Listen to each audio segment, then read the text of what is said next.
Hi, Lisa Curly Mallis, your time strategy visionary. And today we're going to talk about how long do you stick to a routine before you decide it's not working. And I wish I had an answer like 17 days. And at the end of 17 days you decide it doesn't work. As it's not that cut and dried.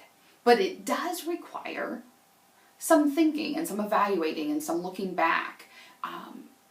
You can stay on a path and work hard on this path for a long time.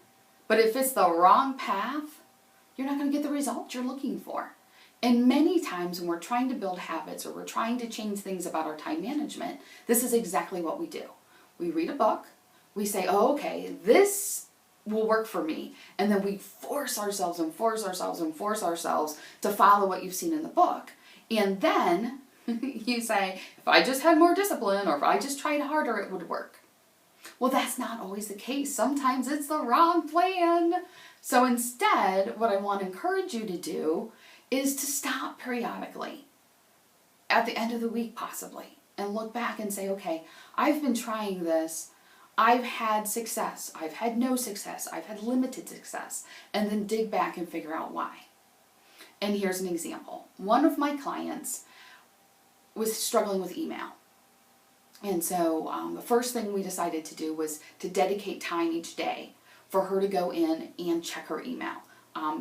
Previously it had just been whenever I'm sitting down at the computer, I'll check it, and and she got herself caught in that trap of answering emails immediately as they came in and not getting any of her other work done, or she'd fall the other way where she wouldn't check her inbox for days because she had other projects going on. And so we said, let's try to systematize it somehow. Let's choose a day and a time each day to check your email. And so she chose the end of the day. And so when we got to the end of the week and had our next coaching call, she checked back in and she said, I'm a failure, it's horrible, I haven't been able to check, I have, I don't know, at that point like 300 and some emails in my inbox, it's just not working, I'm just not disciplined enough, blah, blah, blah. Well, what we came to figure out was that the end of the day wasn't a good time for her. What happened was one of her huge goals was a big stop, hard stop, 5:30. 5:30, she's finished, that's it. And so if she decided to start processing email at like 5 o'clock, and then a client called, or someone stopped into her office and needed help, or a million other things, the email got pushed.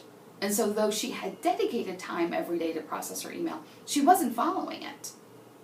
And so we had a couple other conversations, and we've moved that email slot around based on a number of things that are happening in her schedule. But it fits her lifestyle, it fits her goals, and what she's determined are her priorities.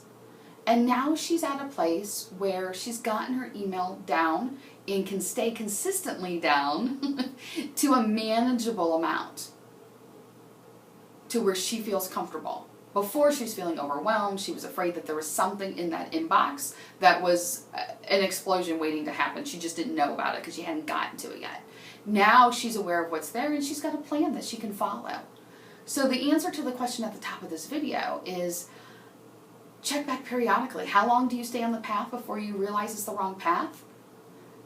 You've got to play it by ear, but don't blindly go down a path of no return. At least once a week, check back to see what's working, what's not, and for whatever's not working, figure out how you can adapt it so that it will. Lisa Curly Mallis, your time strategy visionary, wishing you a productive, rewarding, and fun day. Be sure to leave your comments below. I promise I'll reply.